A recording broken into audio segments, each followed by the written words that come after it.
勉为其难接受一下的话，好像也没有那么勉为其难。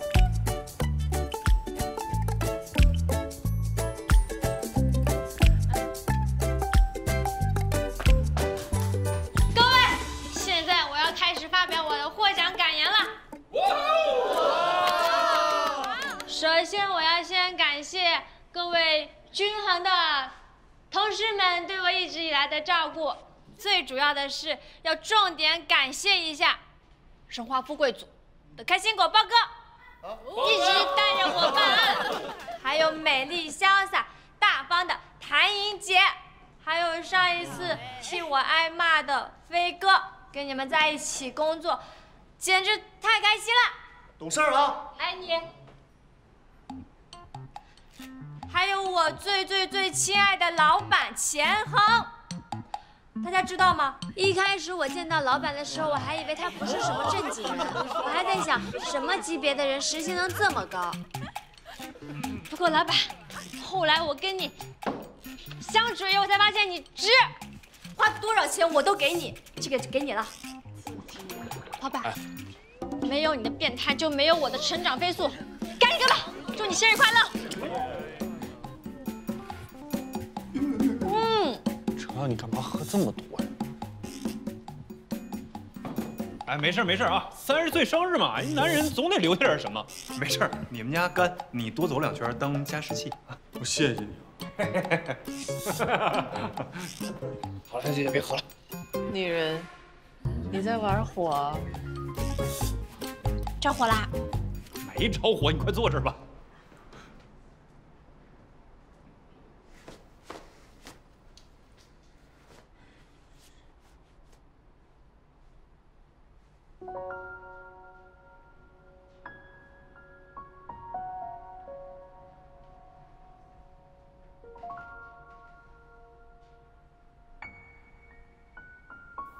看在礼物的份上，就不跟你计较。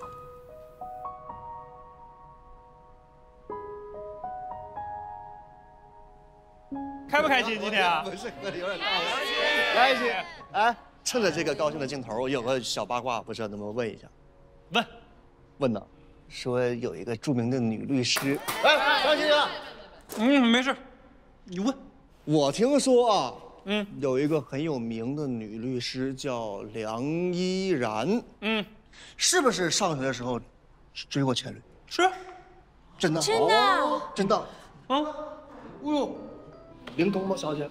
真想不到是真的。那个梁依然长得挺好看的，最后怎么没在一起啊？这律师 CP 多带感，现在没准孩子都能打酱油了。梁依然当时追钱恒的时候。 找了好多司法考试的题，人家这不就想着，哎，没什么事问一问，这是一来二去，这不就培养出感情了吗？你们前律愣是没有发现人家的一片苦心啊，还跟人家说，你找的这些题目都太简单了，显得我们在智商上非常有差距。像以后这么简单的题就不要过来问我，回去看书。做出来的事。笑。 还有什么问题吗？我还有问题。说。但是我这个问题只能偷偷跟吴律说。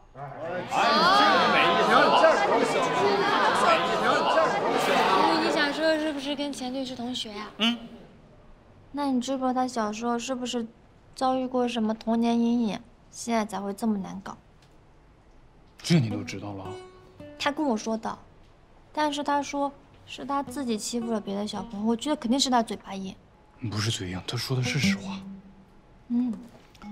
这小时候吧，强练散打的时候，这对于力量的把控呢还不是很好，就不小心把一个想要欺负他的小胖子给打骨折住院了。但是其他小朋友，你说是为什么想要欺负他？这咱俩就不用多说了吧。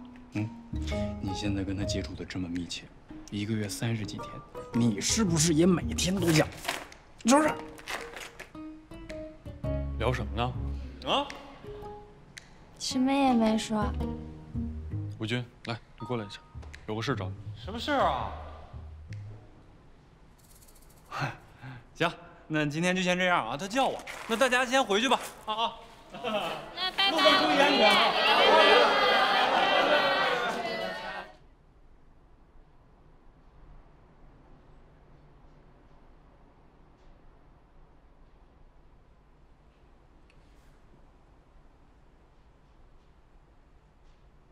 你叫我过来，又在这欲言又止的，你到底要干什么？说不说？不说我走了。哎呦，先生，我说，你到底是律所出什么事儿了，还是有公关需要我去处理的？你就说嘛。都不是。你是酒没喝够还想喝酒啊？哎呦，行，你直说了吧。你作为合伙人，平时要跟下属注意保持安全距离。啥？尤其是女下属，明白吗？平时说话的时候注意分寸，免得被人嚼舌根。我跟哪个女下属说话不注意分寸，人家在后边嚼我舌根了？谁呀？啊，我就好心提醒你啊，有些下属他已经心有所属。你以后少喝酒，伤脑子。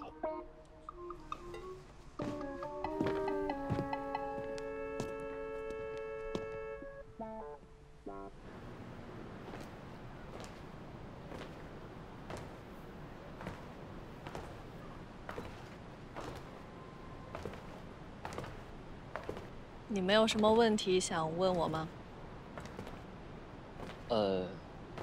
哦，你们家不是跟程瑶、包瑞他们家顺路吗？怎么提前跟我一块儿下车了？包瑞太吵了，我想下来走走。他确实吵。那你一会儿怎么回去啊？不是，我不是赶你走的意思啊，我是说你要是想走了，我就陪你走走。反正这么好的风景，饭后散步消消食也挺减肥的，是吧？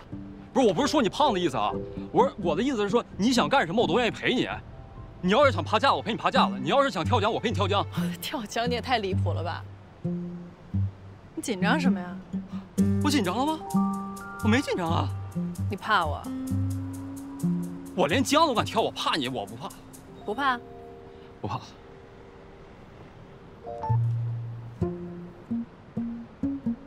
现在呢？现在有点不确定了，然后再确认一遍。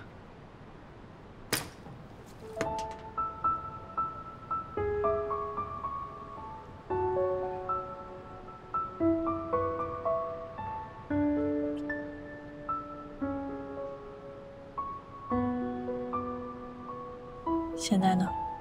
现在我想知道啊，你怕我吗？来吧。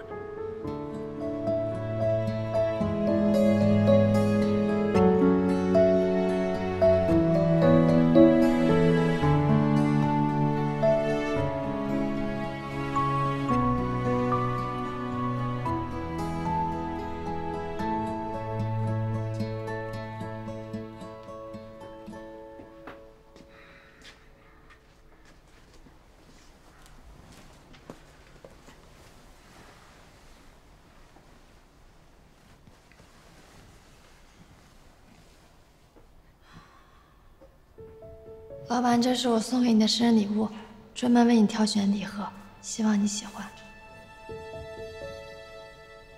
送礼物的时候挺大胆的，要面对面就怕。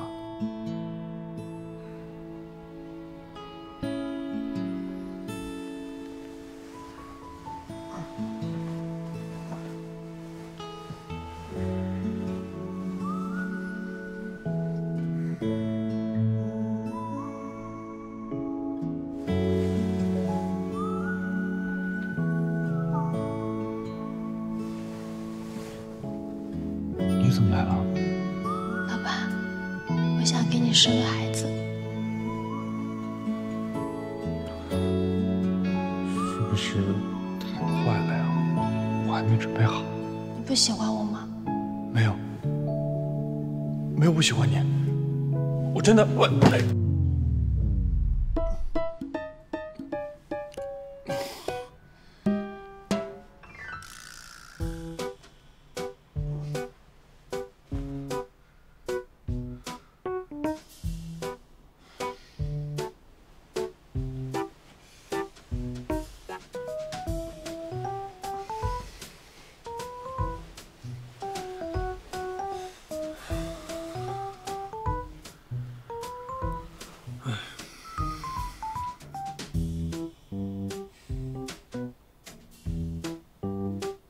睡着睡着，快让我睡着。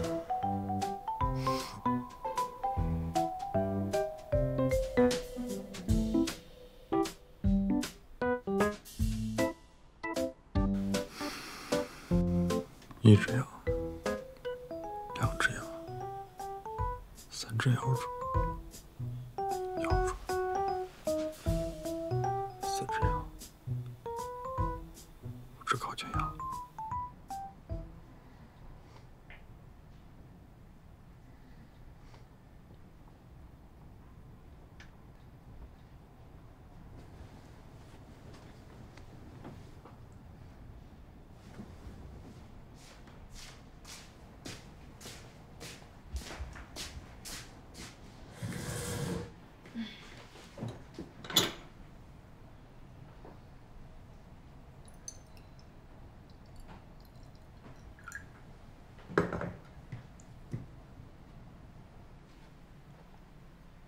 钱恒，一开始我见到老板的时候，我还以为他不是什么正经人，花多少钱我都给你。没有你的变态，就没有我的成长飞速。赶紧给吧，祝你生日快乐！完了，我怎么会干这种事儿啊？我该不会明天就因为左脚迈入均衡被钱恒开除吧？啊，完了。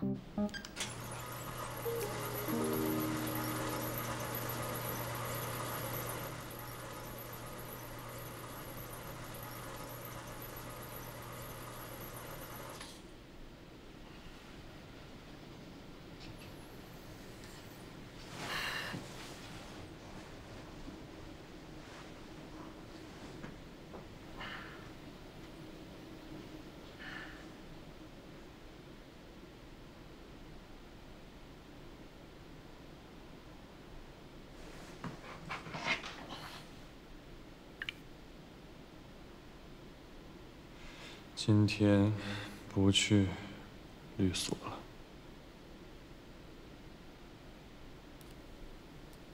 我爱你，我要给你生孩子。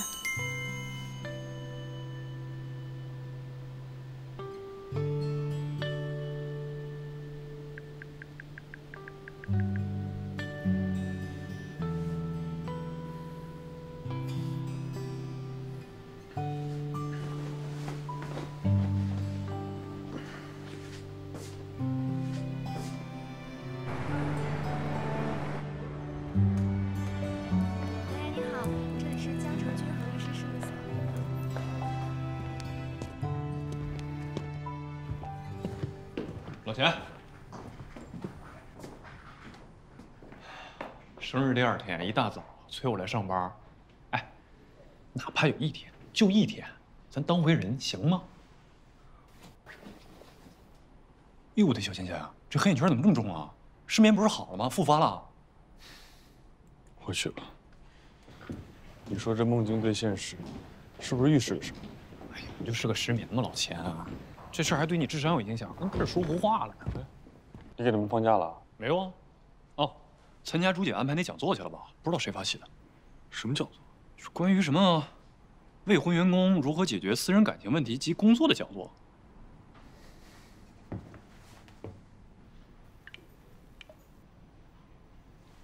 你找朱姐干嘛呀？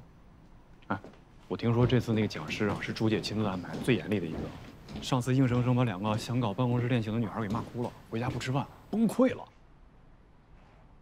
北京时间上午9点10分，程瑶迟到。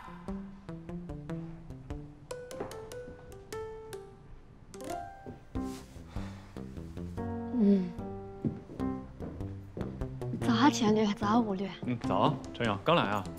哎，朱姐那讲座开始了，快去吧。现在就去。哎，不行，不能去。为什么？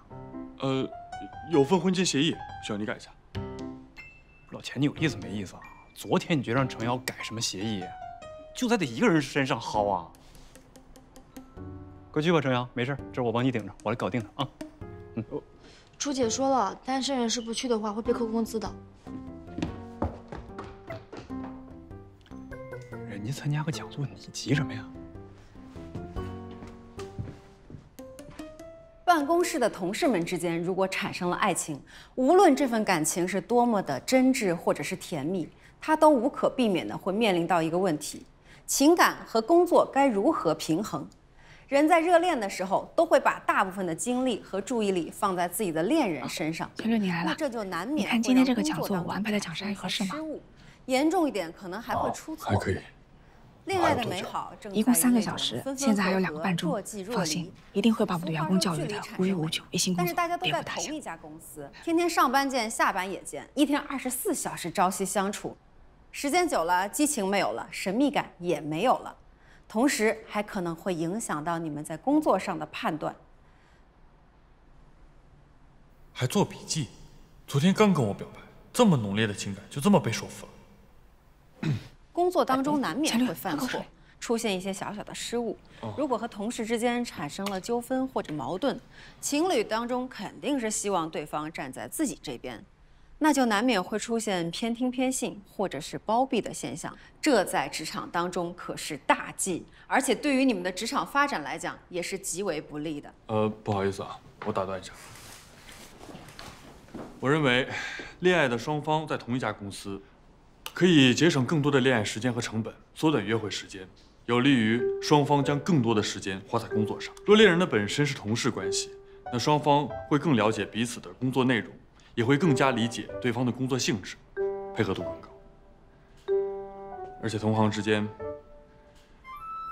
有更多的话题。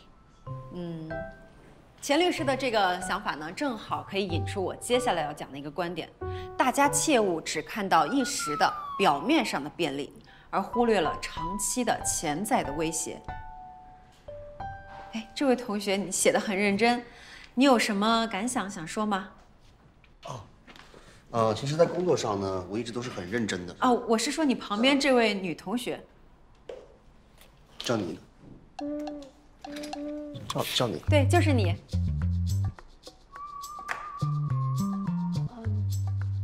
我觉得老师说的很对，还是不要办公室恋爱比较好。如果恋爱顺利的话，就会拉低工作效率；如果恋爱，分手了还得换公司，到时候没有工作也没有感情，得不偿失。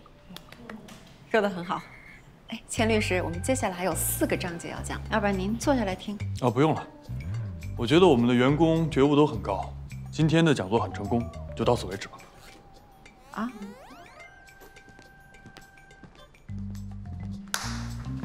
撤退。老师，受益匪浅，受益匪浅。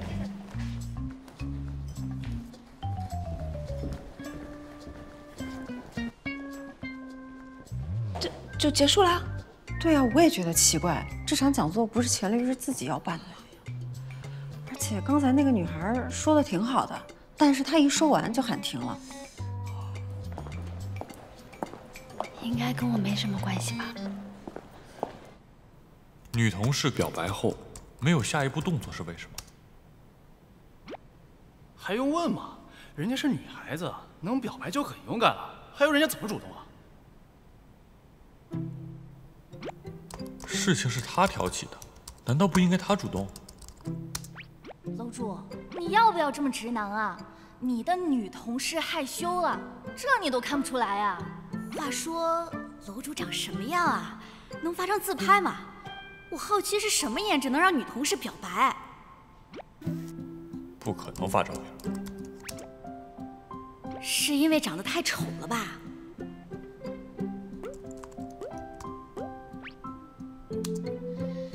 有没有可能是欲擒故纵啊？先勾起楼主的兴趣，然后绝口不提，引楼主主动开口。所以，我应该按兵不动，比谁更有定力。对呀，不仅如此，你还要表现出一副对他不感兴趣的样子，这样他才会感到着急，早日捅穿这层暧昧的窗户纸。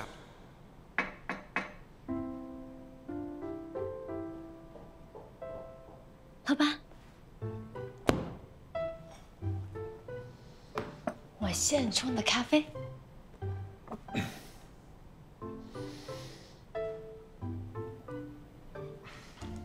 你现在进办公室都不敲门了吗？我敲了，老板没听见吗？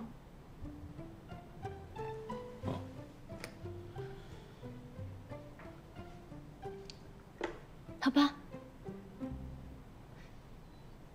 老板，你是不是不舒服啊？是不是压力太大了？这样吧，今天晚上我把之前那顿散伙饭给您补上，正好我也有事想跟你说。他终于要跟我正式表白了，网友的话也有一定道理。我态度一冷淡，他就主动约我，也不是不可以啊。确实，这种事儿氛围很重要。要不我们找一个环境好的餐厅？现在聊案子都需要氛围的。你只是跟我聊案子？梦婷的案子，我们现在想要找到账号出轨证据，但是现在民间取证手法都是不合法的，所以我想问老板，你有没有好的办法？律所付你工资是让你自己解决问题的。这么凶干嘛？那我自己想办法吧。打扰了。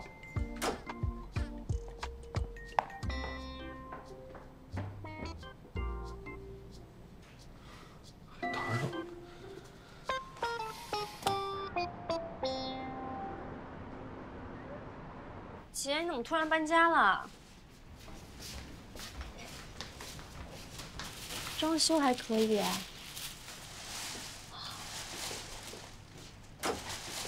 哦，你就住里边那屋。但是有一个问题，就是离我家太远了，坐地铁都不方便。你想换个环境，换个心情啊？怎么了？换个心情？发生什么事情了？能发生什么事儿？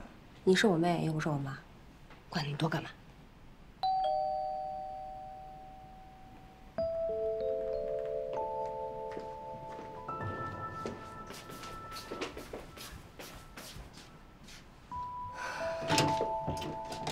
哎，你好，您的快递。谢谢。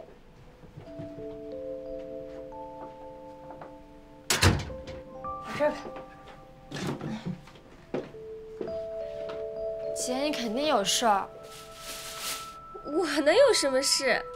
你再说，今天晚饭全你做。哎，你有事你跟我说呀，我已经不是小孩了，我可以跟你一起面对的。说呀。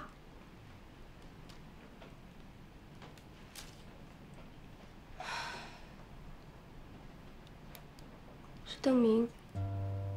我就知道。他又来骚扰我，就小小惩罚了他。我怕他再来找我，所以我就搬家了。不是他这个人怎么阴魂不散的呀？他这种人就应该收拾他，就应该把他曝光了。不行，那样下去，这件事情只会越来越复杂。但是姐，逃避是解决不了问题的。不是逃避，我也不是心软，我有自己的原因。如果邓明再来骚扰我，我就用自己的方法解决他，你放心吧。你说的。姐，下次他要是再来，你一定要告诉我，我帮你一起对付他。我妹妹长大了，我现在有依靠了，所以今天所有的饭都你做。本来就是这么打算的。你要给我做什么吃啊？我买了排骨，还有芋头，我一会儿可以给你做一个排骨汤，是你最爱喝的。还有这个，瑶瑶，我搬家的事儿，就别跟武军说了。他很好，对我很好，但是我现在不想进入一段新的感情，我们就只能走到这儿了。这是我的选择，你别插手，好吗？只要你开心就好。我给你打下手。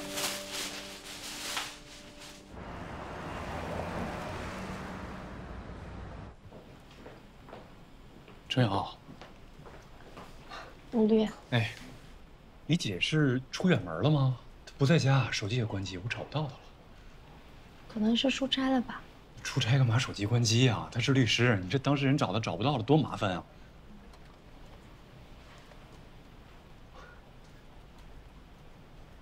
你是不是有什么事瞒着我呀？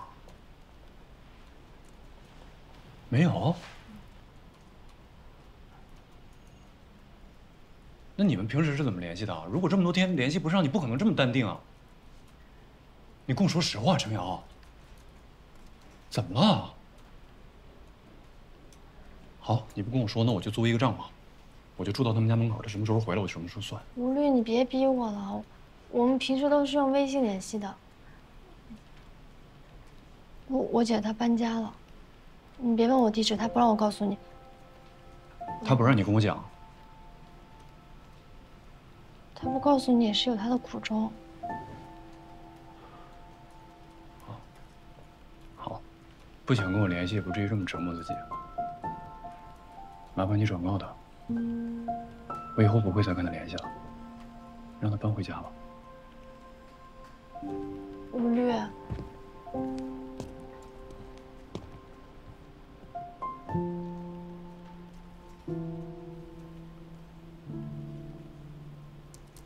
姐，吴律以为你是为了躲避他的追求才搬家的，现在挺伤心的，要不你跟他聊聊吧。结束这段关系，对我和他都好。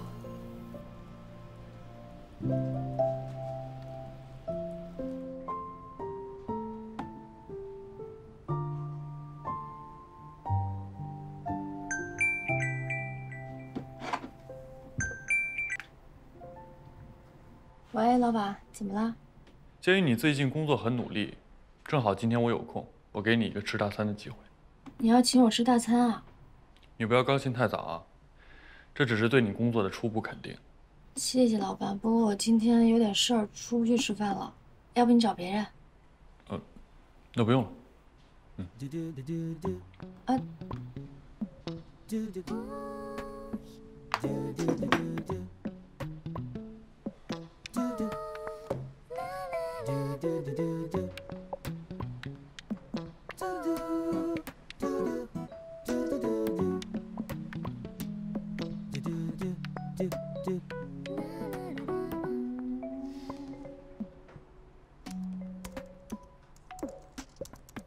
他还在欲擒故纵中，我不会上当。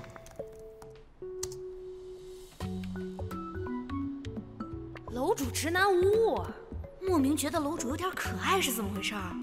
两个傲娇之间的极限拉扯。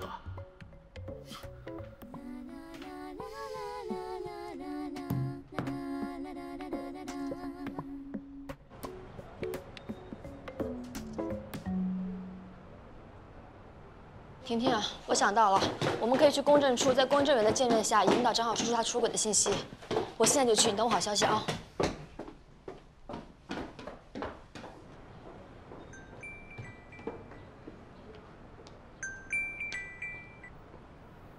瑶瑶，我的结婚证可能有问题啊？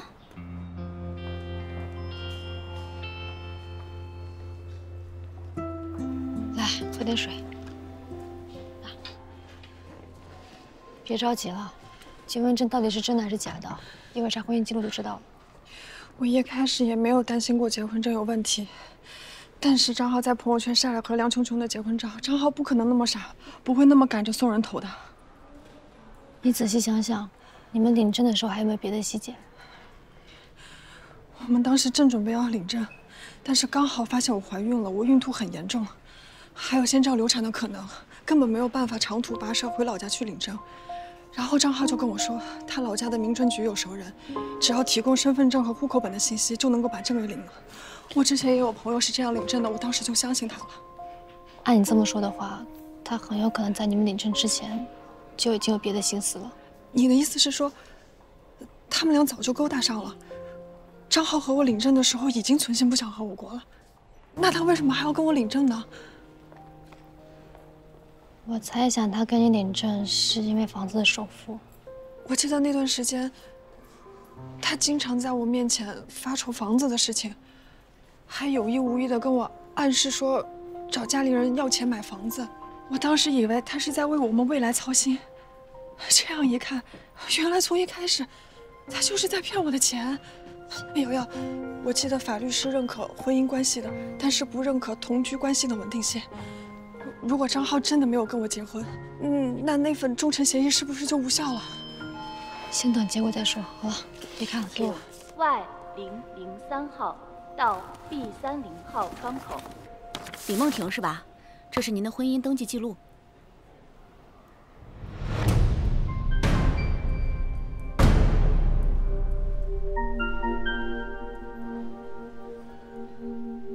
我就不应该相信他，难怪我当时让他签那个协议，他磨叽了2天才签。他肯定是用这2天的时间去咨询了律师，确定没什么责任问题以后才签下来的。他这样算是伪造国家机关证件罪了吧？是刑事犯罪，能让他坐牢吗？不能。我们现在手头上只有这一个假结婚证，你们当时领证的时候只是口头沟通，没有实质证据。他完全可以说这东西不是他给你的。什么意思啊？他可以说你们只是男女朋友，你们分手以后他才跟梁秋秋结婚的。这个东西是你捏造出来污蔑他的。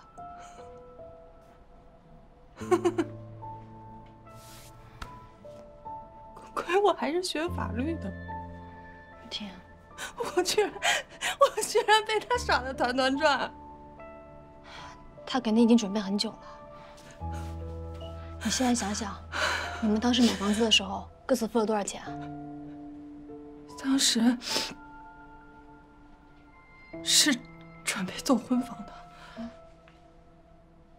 总共花了400万，我们家出了150万，其余都是他出的，他占大头。那我的胜算有多少？现在房价越涨越贵，就算他赔给我了，我也买不起房子呀。凭什么？凭什么我爸爸妈妈辛辛苦苦为我攒的钱买的不是我的家，而是这个渣男和这个小三的婚房啊！我帮你想办法，不着急啊，我帮你想办法。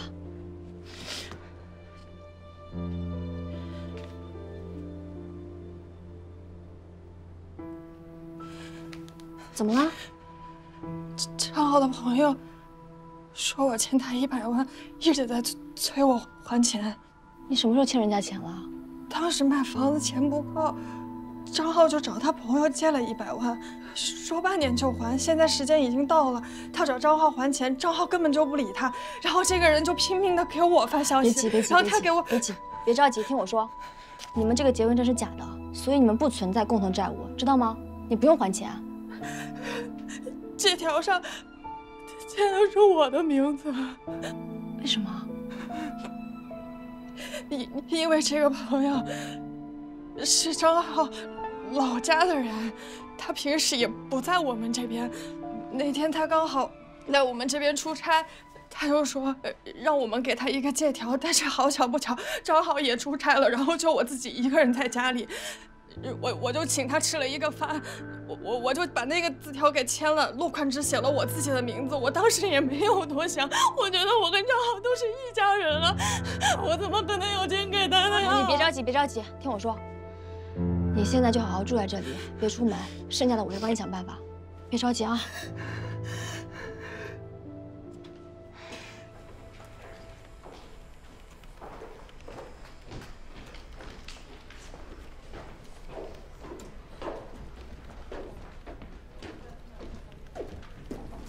早啊，包哥。早啊，晨阳。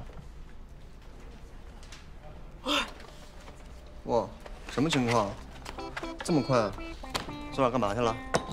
别提了，我的案子遇到了一些问题，昨天晚上看了1晚上资料。疯了！身体不要了，熬坏怎么办呢？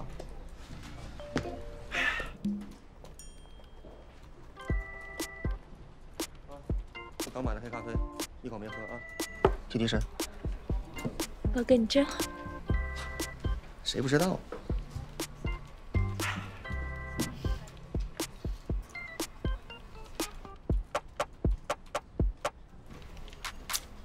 都说我好，怎么这么好？陈瑶，来我办公室。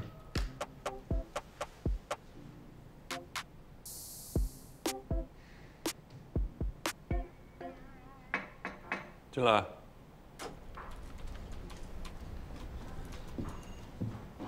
老板，你找我啊？啊？昨晚没睡好？梦婷的案子遇到一些棘手的事情，昨天晚上看了一晚上资料。你来，我看看。现在的情况就是，张浩不仅伪造了结婚证件，而且在当时还去骗李梦婷签字，问他朋友借的100万作为房款。过分的是，张浩现在不愿意还钱，所以张浩的朋友就去找李梦婷追讨债务了。这个案子现在变得非常被动，但是老板，梦婷马上就要生孩子，她很需要这个房子。但是她当时出的钱比较少，而且还加上负债。当时这100万打给谁了？干什么？我找到答案了，这件事情本质就是舍不得孩子，套不着瓤，对不对？老板，你的成功不无道理，我现在去找梦婷。哎，文件。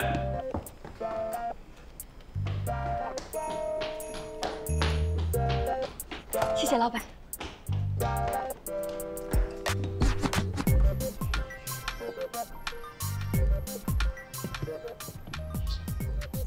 老板，陈瑶是不是有点莽撞不懂事？找机会提点一下他。没有啊，我觉得我教的挺好的。好，那行。你怎么在这儿？啊，起诉书。写完了。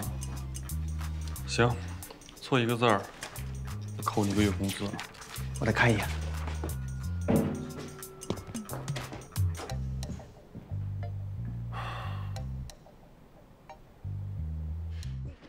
你让我去联系张浩的朋友，让他起诉我，而且我们还要帮他补足证据链，确保他能够胜诉。你是认真的吗？官司如果真的输了，我可要赔100万，我现在哪有钱啊？但是官司输了，你赢了，是吗？瑶瑶，你说清楚，我真没听明白。当初是你跟我说，你们这个婚房是你们从几百人里面摇号摇到的，买到就是赚到，对不对？嗯。那是财产分割的话，你肯定选房子不是钱吧？对，而且这套房子是用的我的首套房资格，如果现在放弃了，我以后很难再买了。钱我可以自己想办法，但这房子我一定得要。所以啊，本来争房子的事儿我还没有把握呢，但是张浩搞这么一出，确实提醒我了。我们只要确保这100万借款纠纷案是你败诉了，法官就会认定张浩房款中的这100万是你的钱。只是从张浩的账户里走了流水而已。那意思就是说，一旦法院判我败诉了，那就等于以法律强制力，在房产的分割案中帮我确认好了证据。我出资250万，远超过张浩的出资，那这个房子就有机会归我了。也算是没有全还给老师。在这种情况下，法官一般会优先把房子判给你的，你呢只用还那150万跟相应比例的增值部分，那100万借款就按100万的还。比起房价涨的速度，我们还是血赚的。太好了，瑶瑶，得亏有你，我都不知道该怎么感谢你。如果没有你，行了，你感谢我干嘛呀？我们现在重要的事情是挥别过去，赶紧开始新的生活。我想了想，这个房子以后有机会升值到1000万呢，你没准是个小富婆了，对吧？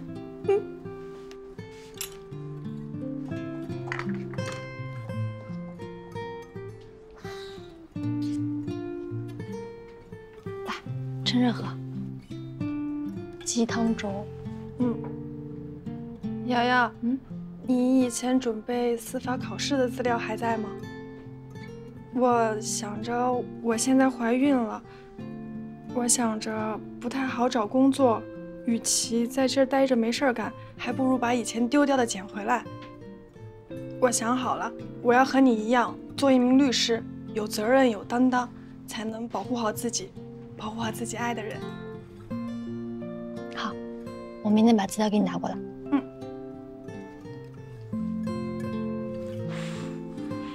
慢点吃。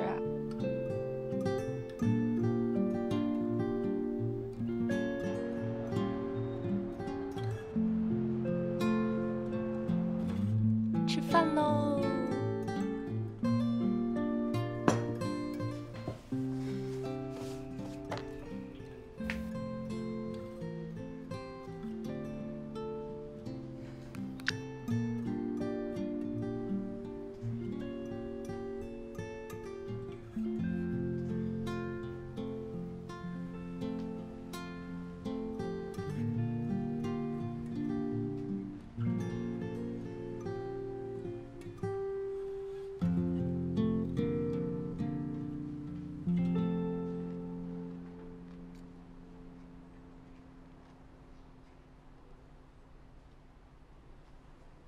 今天是有成就感的一天。